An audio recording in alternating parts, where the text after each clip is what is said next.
जय हिंद। आज हम आप लोगों के 1857 की क्रांति के बारे में बात करेंगे। तो 1857 की क्रांति को क्या कहा गया?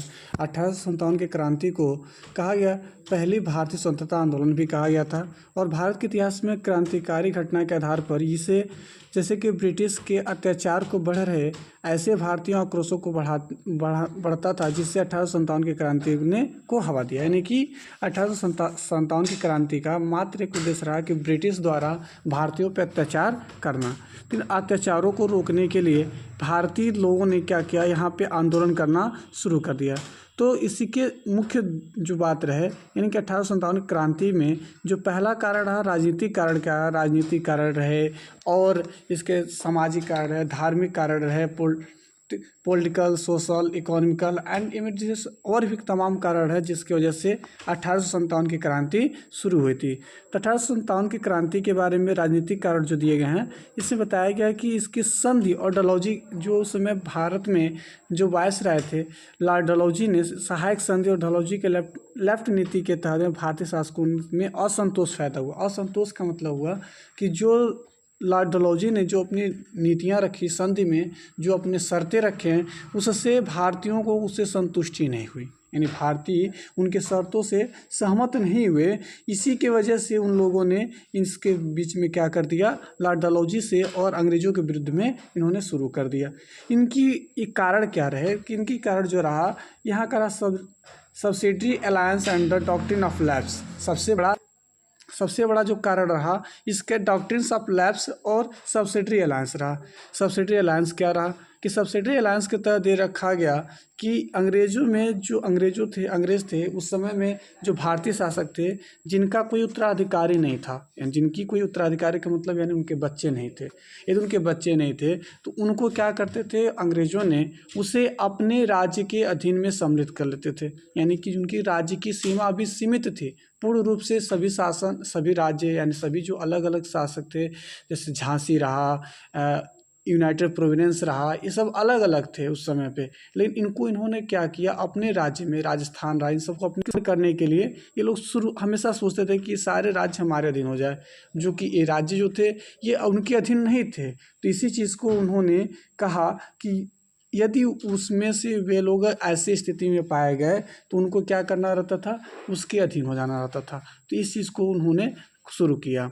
ठीक है, जैसे झांसी की रानी ने भी अंग्रेजों के विरुद्ध में, जब डॉक्ट्रिन ऑफ लैप्स के तहत जब उनके पति जो शासक थे, उनकी जब देहांत हो जाती है, तो वह वहाँ के जो लॉर्ड डलहौजी रहता है, वह कहता है कि आपके इसमें शासन के रूप में कोई है नहीं, तो इसलिए आपका जो शासन होगा वह अंग्रेजों के अधीन होगा। तो इस तहत में वे लोगों ने क्या किया, इस डॉक्ट्रिन्स ऑफ लैप्स को उन्होंने मना कर दिया। दूसरी चीज़ बात करते हैं आर्थिक कारण, यानी कि इकोनॉमिकल रीजन क्या रहा। इनका इकोनॉमिकल रीजन जो था, आर्थिक कारण क्या थे कि इन्होंने, जैसे कि आप देख पा रहे हैं, इंग्लैंड के औद्योगिक यानी कि उद्योग का जो क्रांति रहा, वे चाहते थे कि जो अंग्रेज चाहते थे कि जो भी यहाँ भारतीय उद्योगपति थे, जो उद्योग करने के लिए यहाँ पे रहते थे, उनसे निम्न दर पे वस्तु को खरीदा जाए और उच्च दर पे वस्तु को वो लोग बेचते थे।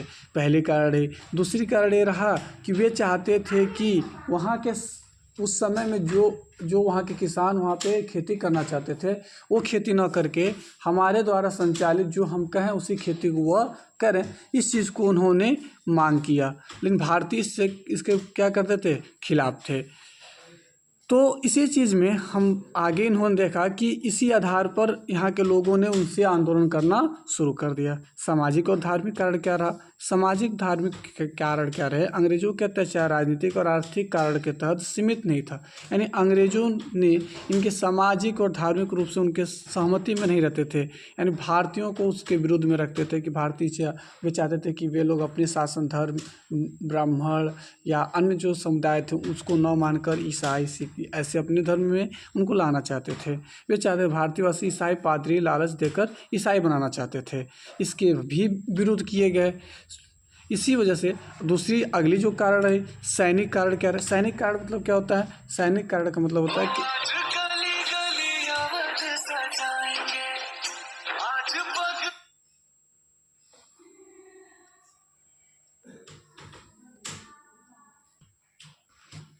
वे चाहते थे कि जो भारतीय रहे वह उसके अपने आधार पर शासन न करें। सैनिक कारण के बारे में हम बात कर रहे थे। सैनिक कारण क्या रहा, तो सैनिकों के द्वारा अंग्रेजी कानून बनाए गए जिसमें हिंदू सैनिक के समुदाय पर जाना जाता था और भारतीय जनता इस धर्म के विरुद्ध समझती थी।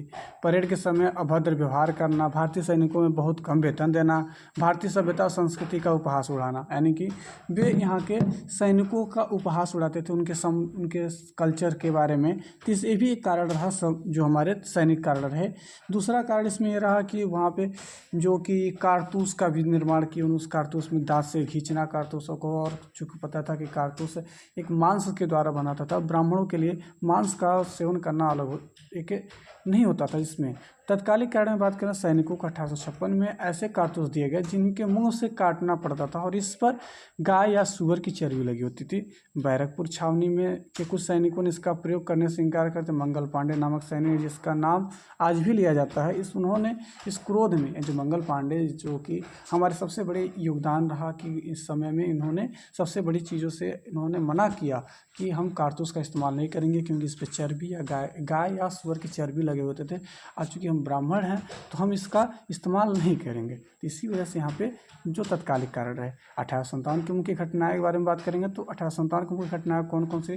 मेरठ की क्रांति, दिल्ली पर क्रांतिकारी का अधिकार, कानपुर की क्रांति, अवध की क्रांति, झांसी की क्रांति, राजस्थान की क्रांति, नसीराबाद, नीमचा, एनापुर, कोटा की क्रांति। इन सब चीज़ों के बारे में आप लोगों ने आपकी बुक में दिया होगा, उस चीज़ को देखते रहेंगे। जो चीज़ नहीं समझ आएगा आप लोग कमेंट कर दीजिएगा, उसके बारे में हम सारी चीज़ों को एक एक करके हम अध्ययन आपको कमेंट में बता देंगे या हमसे संपर्क करके आप लोग जान सकते हैं।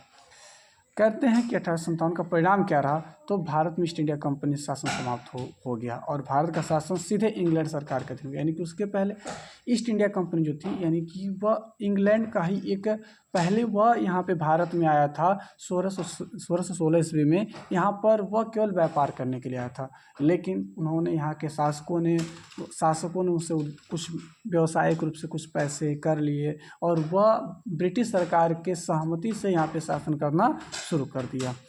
भारत में मुगल सत्ता का अंत हो गया। इन्होंने यहाँ पे अंग्रेज़ों ने जब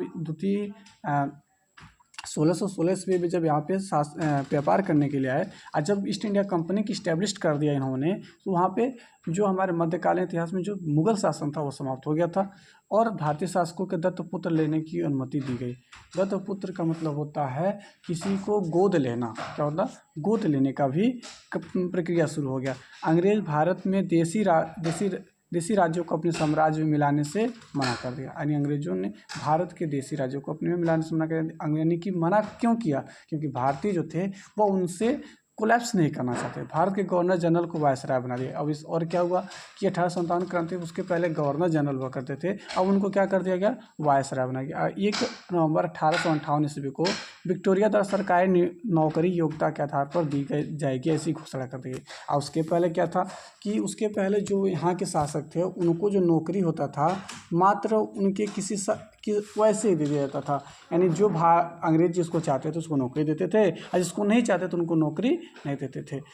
ठीक, तो अब 1 नवंबर 1858 से क्या हो गया कि जिसकी क्वालिफ़िकेशन होगी या उस एग्ज़ाम को क्वालिफाइड करेंगे तो उसके अकॉर्डिंग पे यहाँ पे उनको नौकरी दी जाएगी। अंग्रेज़ों ने फिर फूट डालो राज करो की नीति अपना ली। अब फिर से, यानी इससे पहले क्या था, अंग्रेजी का मात्रिक उद्देश्य था फूट डालो शासन करो, तो इसमें भी वो सफल हो गए। अब यहाँ पे और अच्छे तरीके से सफल हो गए। समान वर्ग की शक्ति समाप्त कर दी गई। नीन की जो निम्न वर्ग थे उनकी शक्ति समाप्त कर दी गई। अंग्रेजी शिक्षा पद्धति का विकास किया गया। अब यहीं से इंग्लिश का भी विकास होना शुरू हो गया। ठीक है, इसी से बात करते हैं 1857 की क्रांति की असफलता के कारण। अब 1857 की क्रांति पूर्ण रूप से सफल तो हुआ नहीं, कुछ कारण है, जबकि अंग्रेजों ने इसके अधीन फिर से अंग्रेजों ने इस पर शासन करना शुरू कर दिया। तो क्या था? क्रांति के समय से पूर्व होना, क्रांति का समय से पूर्व होना। जब क्रांति होना चाहिए उससे पहले न होगा, उसके पहले हो गया, और जब चाहिए था उसमें क्रांति नहीं हुई। दिल्ली में एकता का खंडित हो गया, यानी दिल्ली में एकता का जो शासन था वह खंड हो गया, यानी कि वह टूट गया। साधनों का अभाव का मतलब हो गया कि यदि मुझे कानपुर से दिल्ली जाना है तो उसमें मुझे साधन चाहिए ताकि हम समय से पहले वहाँ पे पहुँच सकें। नहीं हो पाया, और जब नहीं हो पाया तो साधन का अभाव हुआ तो अंग्रेजों ने वहाँ पे, जबकि अंग्रेजों के पास ऐसी सुविधाएं थीं, शासकों का सहयोग, और दूसरी चीज़, कुछ शासक थे जो चाहते थे कि अंग्रेज हमारे अधीन हो जाएं, और कुछ शासक चाहते थे कि हमारे जो अंग्रेज हैं वो हमसे अलग रहें, हम अंग्रेजों के अधीन कार्य न करें। तो इसमें भी हमारे कुछ शासक रहे वो असहयोग दिए, उन्होंने सहयोग नहीं दिया, अंग्रेजी रियासतों का सहयोग पुनर्निमंत्रण का। यानी वही बातें 1857 की केंद्र कहाँ रहा, तो 1857 की क्रांति का मुख्य केंद्र लखनऊ, कानपुर, झांसी, ग्वालियर, बिहार, बरेली, इलाहाबाद, बनारस, राजस्थान, नसीराबाद, निमचा, एनियार, जो नाम है इसको आप देख लेंगे। इस तरीके से झांसी की रानी की जो कहानी, जो हिस्ट्री है उसी के बारे में बताइए। अब 1857 क्रांति के लीडर्स कौन कौन थे, लीडर्स का मतलब कौन कौन नेतृत्व किए, अगुआ कौन थे। तो झांसी की रानी के समय में झांसी की रानी नाना साहब, बेगम हजरत महल, कुंवर सिंह, मौलवी अहमदुल्ला। ठीक है। अब इसके 1857 के केंद्र यानी कि दिल्ली में जो हमारा केंद्र था वहाँ पे नेतृत्व करता जे बहादुर शाह द्वितीय, और वहाँ पे अंग्रेजों के तरफ से कौन करता था, जॉन निकोलसन। लखनऊ से बेगम हजरत महल के विरोध में यानी अंग्रेजों के विरोध में कौन था, हेनरी लॉरेंस।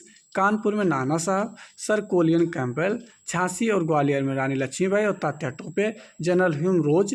बरेली से खान बहादुर खान और अंग्रेजों की तरफ से सर कोलियन कैंपबेल। इलाहाबाद और बनारस से मौलवी लियाकत अली, और उस समय वहाँ पे अंग्रेजों का शासन कौन करता था, कर्नल ऑनसेल। बिहार से कुंवर सिंह, उसमें विलियम टेलर थे। व्यापक सिद्धांत क्या रहे, 1840 के दशक के अंत में लॉर्ड डलहौजी द्वारा पहली बार व्यंग्यत सिद्धांत नामक उल्लेखनीय ब्रिटिश तकनीकी से लोहा लिया था। इसके निसंतान शासनों को उत्तराधिकारी गोद लेने से अधिकार नहीं था। अभी हमने बताया आपसे कुछ समय पहले, अगले टॉपिक पे पहले पॉइंट पे मैंने बताया था कि इसमें डॉक्ट्रिन्स ऑफ लैप्स को उन्होंने मना कर लगा दिया था कि वह गोद नहीं ले सकते हैं किसी भी बच्चे को। तो इस अधीन में शासक के मारे जाने के बाद उसका राज्य ब्रिटिश शासन अपने आप ही हो जाता है। ये भी नीति कौन लगाई थी, लॉर्ड डलहौजी ने लगाया था। इसी की वजह से यहाँ पे शासन इसकी बताई गई है। हमारे पूरे इस 1857 के क्रांति के क्लासी अर्थ के बेस के आधार पर जो हमारे शैक्षिक स्तर हैं उसके आधार पर ये व्याख्यान की गई है। इसको आप लोग अच्छे से पढ़िएगा। कोई भी डाउट होगा, कोई भी दिक्कत होगी, आप बेझिझक हमें संपर्क कर सकते हैं या कमेंट बॉक्स कर सकते हैं। थैंक यू, धन्यवाद।